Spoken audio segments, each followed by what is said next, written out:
Hello दोस्तों, स्वागत है आप सभी का एक बार फिर हमारे इस चैनल बुक संसार में। दोस्तों, आज हम उस किताब के बारे में बताना चाहते हैं जो कि अनेक सत्य जिनसे मनुष्य अनजान है उसको उजागर करती है, उसके समक्ष रखती है, जिससे वह अपनी की गई गलतियों को सुधार सके। लेखक ने आज की दुनिया में जीवन और जीवन जीने के सच को सुलझाने का एक सजग प्रयास किया है। हमारी दुनिया, जैसा कि हम जानते हैं, अनेक सारे चुनौतियों, विवादों, भिन्नताओं, असमानताओं, तुलनाओं आदि से भरपूर है। हर एक व्यक्ति उस सत्य की खोज कर रहा है जो हमसे बच जाता है। किताब का नाम है जर्नी ऑफ सोल कार्मा, जिसको लिखा है श्री शंभव जी ने। यह किताब 12 भागों में बंटी हुई है, जहां हर एक अध्याय हमारे कई सवालों का जवाब देता है।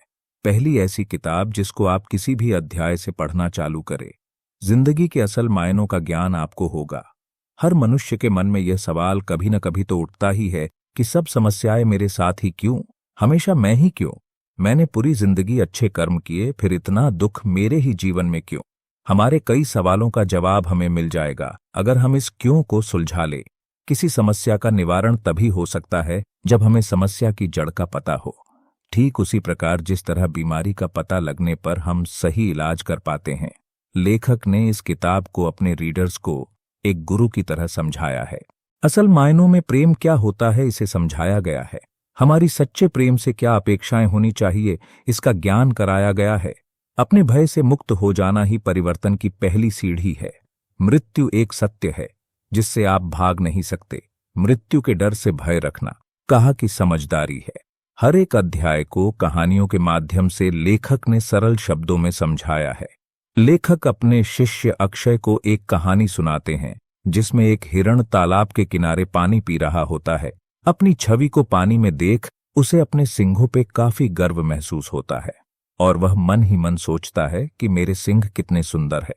तभी उसकी नजर उसकी टांगों पर पड़ती है और फिर वह उदास हो जाता है, यह सोच कि मेरा इतना सुंदर शरीर, उस पे यह भद्दी सी टांगे।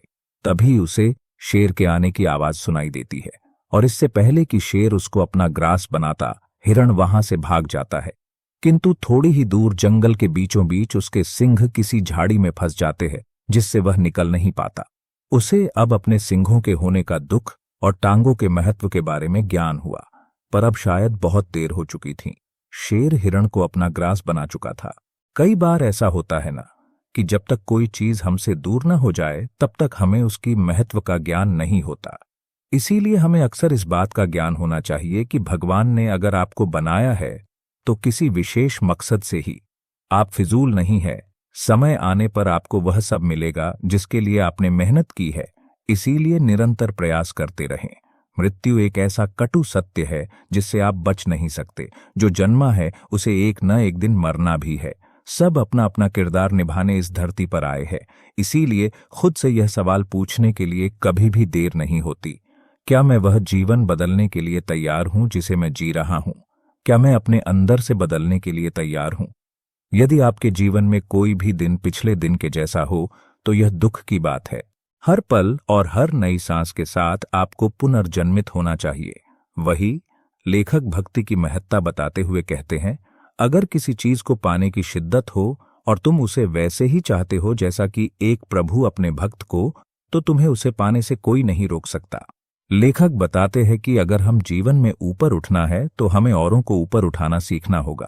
सही मायनों में आप सफल तभी हो सकते हैं जब आप अपने साथ किसी और का भी जीवन संवारें। अन्यथा फिर आपके मनुष्य होने का क्या फायदा? केवल खुद के लिए तो जानवर भी जीता ही है। मनुष्य के किए गए कर्म अच्छे बुरे, सबका फल उसे इसी जीवन में प्राप्त होता है। ये किताब अपने आप में ही एक गीता है जिसमें उदाहरण स्वरूप महाभारत, गीता, विलियम शेक्सपियर जैसी कई नामी हस्तियों के द्वारा कहे गए शब्दों को विस्तार से समझाया गया है। इसे और गहराई में जानने के लिए रीड करें यह किताब। आज की इस वीडियो को यहीं समाप्त करते हैं। मिलते हैं फिर जल्द ही एक नई वीडियो और एक नई किताब के सारांश के साथ। धन्यवाद।